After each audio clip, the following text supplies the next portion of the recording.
Good morning, although it's evening here. What is it? 7:04. See, I'm not even waiting for some special time. This has been working on me all day, and I'm going to go ahead with it. The title: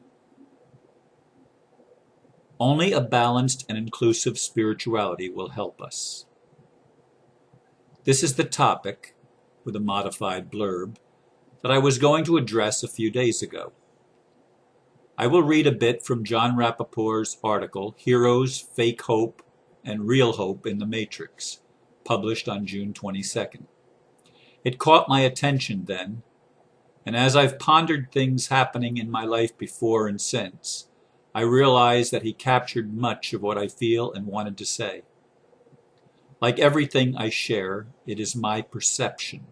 Take it or leave it. His entire article can be found here, and I put the link in the blurb. Yeah, let me go ahead and read the piece that I'm going to read from the article. Let me just say, Jon Rappaport is the author of two explosive collections, The Matrix Revealed and Exit from the Matrix. He was a U.S. congressional candidate in the 29th District of California, nominated for a Pulitzer Prize. He has worked as an investigative reporter for 30 years, writing articles on politics, medicine, health, and health for CBS, Health Watch, LA Weekly, Spin Magazine, Stern, and other newspapers and magazines in the U.S. and Europe. He has delivered lectures and seminars on global politics, health, logic, and creative power to audiences around the world. This is the part that really caught my attention. It's just not very many paragraphs. Infiltrated through the culture, there are many so-called spiritual teachings and maxims that excuse and even glorify the human need for passivity. These teachings, propaganda, have their roots in ancient societies that were built on the injustice of a rigid caste system.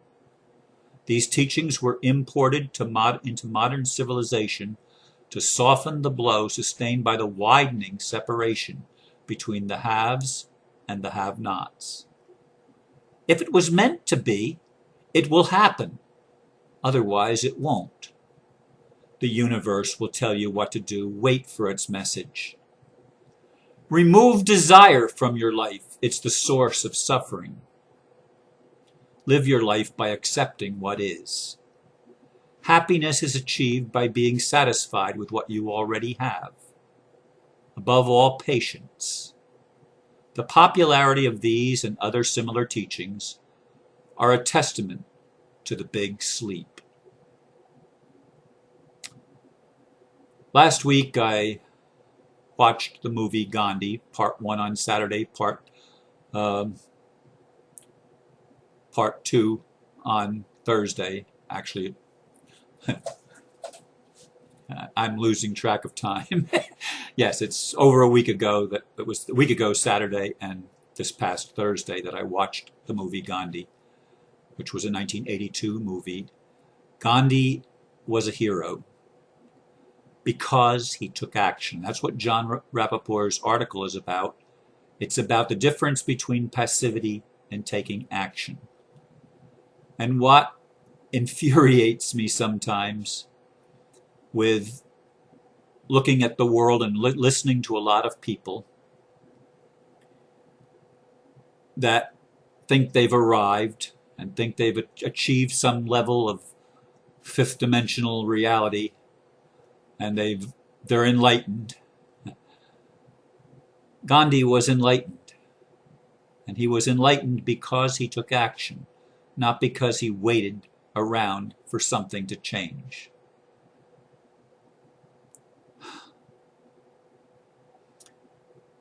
Far too long I myself have been lulled to sleep, reading channeled messages and listening to channeled messages of something good is going to happen. And truthfully, I believe something good is happening. It's being created by Heather and others in the former OPPT, now the One People. It's being created by others that that are bringing forth technologies of healing and energy and other technologies that are going to advance the human cause. But there's an awful lot of people that still are lulled to sleep into passivity by their spiritual belief systems that say we can't make waves, we don't want to get involved in the politics, we're in this world but we're not of this world, which means you don't mess with politics, you don't mess with the matrix, you don't do anything that's going to actually bring about positive change, and above all, you don't risk anything.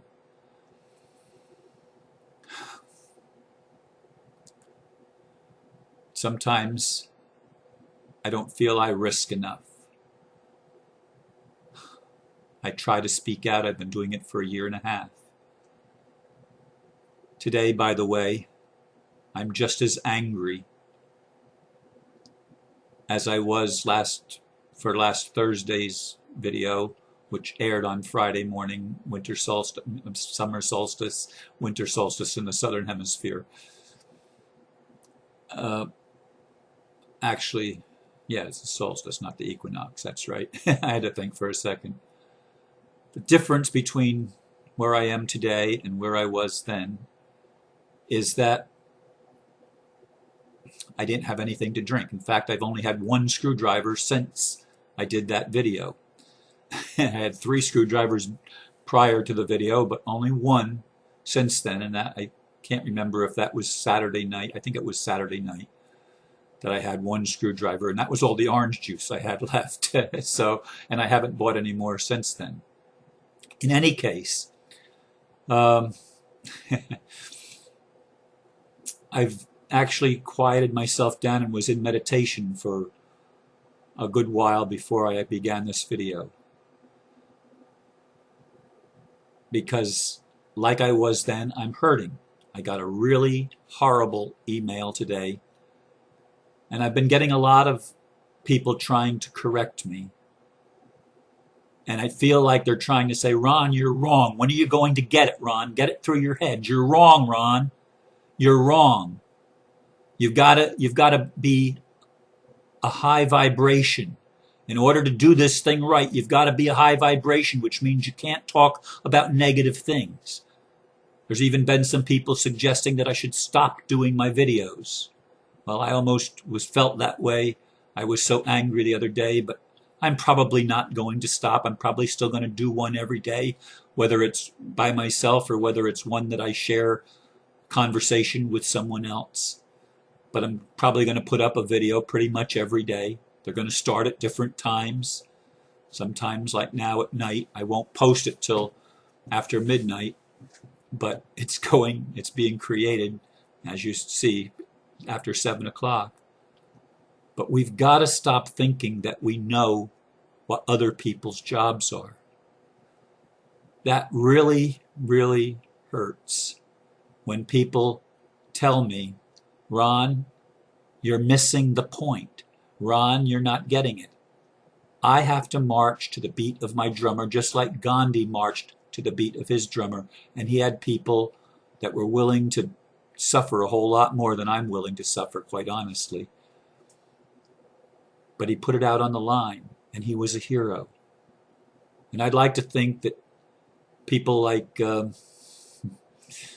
forgot his name, the fellow that was the forward observer, and he's in jail now in Idaho, I believe. God, I can't remember his name. And then, of course, the article that John wrote was about the hero that are the whistleblowers. These are people that are doing something that's important, that they're revealing the world that we live in. And this, to me, is so critical, so important. It's not negative. People look at it as low energy, and they think that their passivity is high energy because they can deny and avoid and turn away from and put their head in the sand.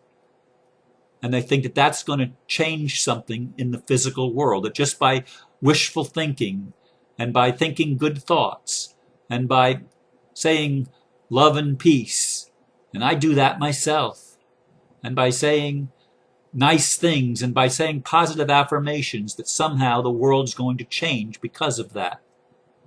Maybe that's where you are, and maybe that's your role. It's not my role. At least not yet.